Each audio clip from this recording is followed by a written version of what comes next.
નમસ્કાર મિત્રો, આજે આ વરદાજીના પરિવારે પૂર્વજ ગોગા મહારાજના બેસણા કરી દીધા છે અને આખા ગામને જમાડી અને પૂર્વજ મેઘાના દર્શન કરી અને તેની માફી માગી અને ચારેય ભાઈઓએ હવે આ ગોગા મહારાજની ભાવે ભક્તિ કરવાનું શરૂ કરી નાખ્યું છે।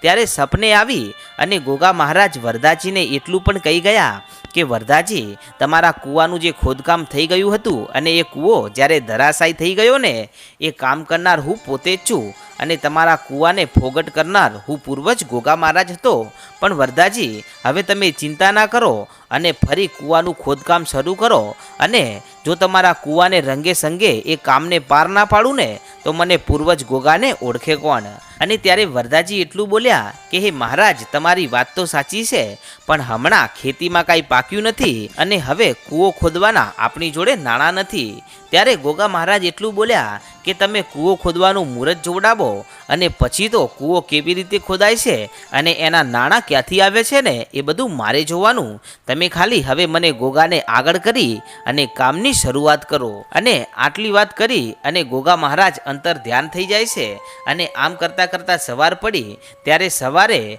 આ વરદાજી પોતાના ત્રણેય ભાઈઓને ભેગા કરી અને આ વાત કરે છે કે ગોગા મહારાજે કૂવાનું ખોદકામ કરવાનું કહ્યું છે, તો આપણે હવે ગોગા મહારાજના બોલને નિષ્ફળ ના જવા દેવો જોઈએ। ત્યારે ગગાજી બોલ્યા કે પણ ભાઈ, આપણે કૂવો તો ખોદાઈએ એનો ના નથી, પરંતુ આપણે નાણાં ક્યાંથી લાવીશું? અને ત્યારે વરદાજી એટલું બોલ્યા કે મને પૂર્વજ ગોગા મહારાજ એટલું કહી ગયા છે કે તમે ખાલી કૂવા ખોદવાનું મુહૂર્ત જોવડાવો, પૈસાની વ્યવસ્થા હું કરી આપીશ। અને પછી તો ફરી આ વરદાજી અને એમના ત્રણેય ભાઈઓએ કૂવાના ખોદકામવાળાને બોલાવી અને કહે છે કે આપણે ફરી કૂવો ખોદવાનો છે। ત્યારે ફરી પૂર્વજ ગોગા મહારાજનું નામ લઈ અને વરદાજી સારું એવું મુહૂર્ત જોવડાવે છે અને મુહૂર્ત જોવડાવી અને કહે છે કે હવે આપણે ગોગા મહારાજને પૂછી લઈએ કે આ મુહૂર્ત કેવું છે। ત્યારે ગોગા મહારાજ ગગાજીના કોઠે ધૂણવા આવે છે અને ધૂણીને એટલું કહે છે કે હે વરદાજી, હું તમારો પૂર્વજ મેઘો છું અને હું કહું ને એટલા જ ડગલા આગળ ભરજો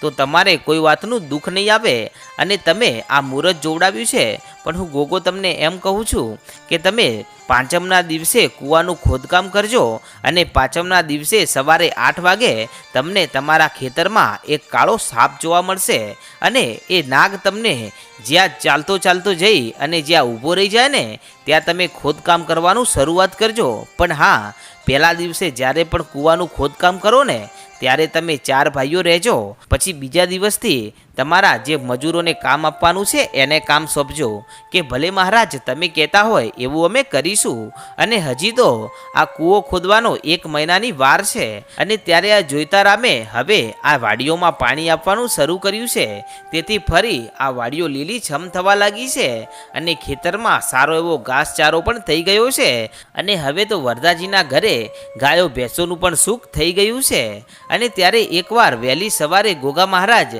આ ગગાજીના સપને આવે છે અને કહે છે કે હે ગગાજી, ઉઠ, આપણા ખેતરમાં દોડ, ત્યાં કોઈક આપણા ખેતરમાં ચોરી કરી રહ્યું છે। ત્યારે આ ગગાજી ઉઠી અને એમના ભાઈને વાત કરે છે કે મને પૂર્વજ ગોગાએ જગાડ્યા છે કે આપણા ખેતરમાં કોઈક ચોરી કરી રહ્યું છે। અને પછી તો ચારે ભાઈઓ હાથમાં લાકડી લઈ અને ખેતરમાં પહોંચે છે અને ત્યાં જઈને જુએ છે તો અમુક ગામના ભાઈઓ તેમના ઊભા લીલાછમ પાકને કાપીને લઈ જઈ રહ્યા છે। ત્યારે ગગાજી અને વરદાજી લાકડી લઈને ત્યાં પહોંચ્યા અને એમને મારી અને ભગાડી મૂક્યા અને કહે છે કે તમારામાં હિંમત હોય તો હવે આવી જજો અમારા ખેતરમાં। અને હવે તો આ ચારે ભાઈઓમાં રોજ રાત્રે એક જણ આ પોતાના પાકની ચોકીદારી કરવા લાગે છે। ત્યારે ગોગા મહારાજ કહે છે કે હે ભાઈ, તમારે ચોકીદારી કરવાની અહીંયા કોઈ જરૂર નથી, હવે તમારે પોતાના ઘરે ચાલ્યા જાઓ અને તમારા વાડીઓની રખેવાળી હું મેઘો કરીશ।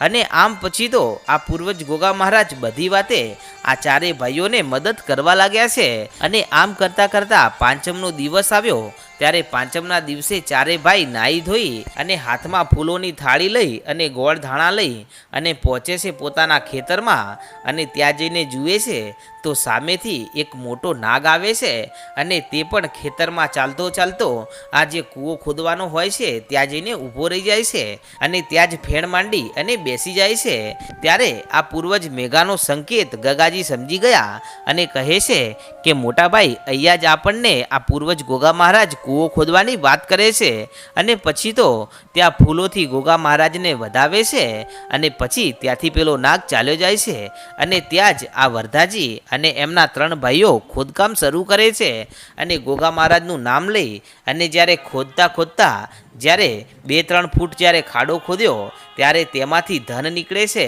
અને જૂના જમાનાનું એક માટલું નીકળ્યું એ લઈ અને વરદાજી ખોલીને જુએ છે તો તે આખું માટલું સોનાના રાણી સિક્કાઓથી ભરેલું છે। ત્યારે આટલી ઘટના થતાની સાથે તો ચારે ભાઈઓ ગોગા મહારાજનો જય જયકાર કરવા લાગ્યા અને કહે છે કે ખરેખર દુનિયામાં જેની સાથે પણ ગોગા મહારાજ જેવું દેવ હોય ને એને દુનિયામાં ક્યારેય કોઈ વાતની ખોટ ના પડે, પણ હા એને પૂજતા આવડે તો, અને જો એને પૂજતા ના આવડે તો કાળો કેર વર્તાય। અને પછી તો ચારે ભાઈઓ આ ધનને ઢાંકી અને પોતાના ઘરે લાવે છે અને ઘરે લાવી અને ગોગા મહારાજની રજા લઈને કહે છે કે મહારાજ આ ધન તે આપ્યું છે અને તારું છે તો તું કહેશે ને એટલા જ ડગલા ભરવા છે અને એટલું જ ધન વાપરવું છે। ત્યારે ગોગા મહારાજ કહે છે કે હે ચારે ભાઈઓ આ ધન મેં 2 હાથે તમને આપ્યું છે તો તમારી ઈચ્છા હોય એમ તમે વાપરજો, પણ હા આમાંથી અમુક ટકા ભાગ તમે ધર્મના કામમાં વાપરજો, કારણ કે પહેલાં તમે જે ખોટા અને પાપના કામ કર્યા છે ને એના આડા તમારે આ કામ આવશે, માટે તમારે પુણ્યનું કામ પણ કરવાનું છે। અને તેથી વરદાજી કહે છે કે કાંઈ વાંધો નહીં મહારાજ, આ કૂવાનું ખોદકામ પૂરું થઈ જાય એના પછી ફરી અમે ગામ જમાડીશું અને ગરીબો માટે પણ અમે સારી એવી સગવડ આપીશું। અને આમ પછી તો ગોગા મહારાજના કારણે આ ચારેય ભાઈઓના ખેતરમાં નવો કૂવો ખોદાય છે અને ચારેય ભાઈઓ પછી તો ઘણી બધી જમીનો લે છે અને આમ કરતાં કરતાં આખા ગામમાં પોતે એક મોટા ખેડૂત તરીકે ઓળખાવા લાગ્યા છે। અને આમ પછી તો ચારેય ભાઈઓને ગોગા મહારાજની દયાથી મોટા મોટા બંગલા બની જાય છે અને પછી તો હવે તેઓ શહેરમાં રહેવા પણ ચાલ્યા ગયા છે। અને આમ ગોગા મહારાજ તેમની સાથે રહી અને ચારે ભાઈઓને ખૂબ જ મદદ કરે છે। અને એટલું જ નહીં પરંતુ આ ગોગા મહારાજના મંદિરે આ ગામનું જે કોઈ પણ માણસ આવી અને નાની મોટી માનતા રાખે તો તેમના કામ પણ આ પૂર્વજ ગોગા મહારાજ પૂરું કરતા। અને આમ આવી રીતે ગોગા મહારાજના ડંકા વાગવા લાગ્યા અને આમ આ ચારે ભાઈઓને જેવી રીતે આ ગોગા મહારાજ આગળ લાવ્યા ને એવી જ રીતે જોઈતારામને પણ ગોગા મહારાજ સપને જાય છે અને કહે છે કે જોઈતારામ, હું જ્યારે માણસ સ્વરૂપમાં હતો ત્યારે તમે મને પોતાના હાથે જમાડેલો છે અને ઘણી બધી તમે મારી તકલીફો ઉઠાવેલી છે, તો જોઈતારામ હું પૂર્વજ ગોગા મહારાજ આજે તમારા વારે ચડ્યો છું અને હવેથી હું જ્યારે પણ તમને સપને આવીને કહું ને એ જ તમારી વાડીએ વાવવાનું છે અને જો એમાં તમને બમણા ભાવ મળે ને તો માનજો હું પૂર્વજ ગોગા મહારાજ બોલ્યો હતો। અને આમ પછી તો પૂર્વજ ગોગા મહારાજ આ જોઈતારામને પણ ખૂબ જ આગળ લાવે છે અને જોઈતારામ પણ એક મોટા ખેડૂત બને છે અને તેઓ પણ ગોગા મહારાજના કારણે ઘણી બધી જમીનો ખરીદે છે અને ગામમાં એક મોટા જમીનદાર તરીકે ઓળખાય છે। તો મિત્રો આવા ઇતિહાસ છે મારા પૂર્વજ ગોગા મહારાજના। તો મિત્રો તમને આ વિડીયો કેવો લાગ્યો અમને કોમેન્ટમાં જણાવવાનું ભૂલશો નહીં અને મિત્રો અમે તમારા સમક્ષ બીજા પણ નવા અલગ અલગ ભાગ લાવતા રહીશું અને આ પૂર્વજ ગોગા મહારાજના ભાગ કેવા હતા એ અમને કોમેન્ટમાં જણાવવાનું ભૂલશો નહીં। જય માતાજી।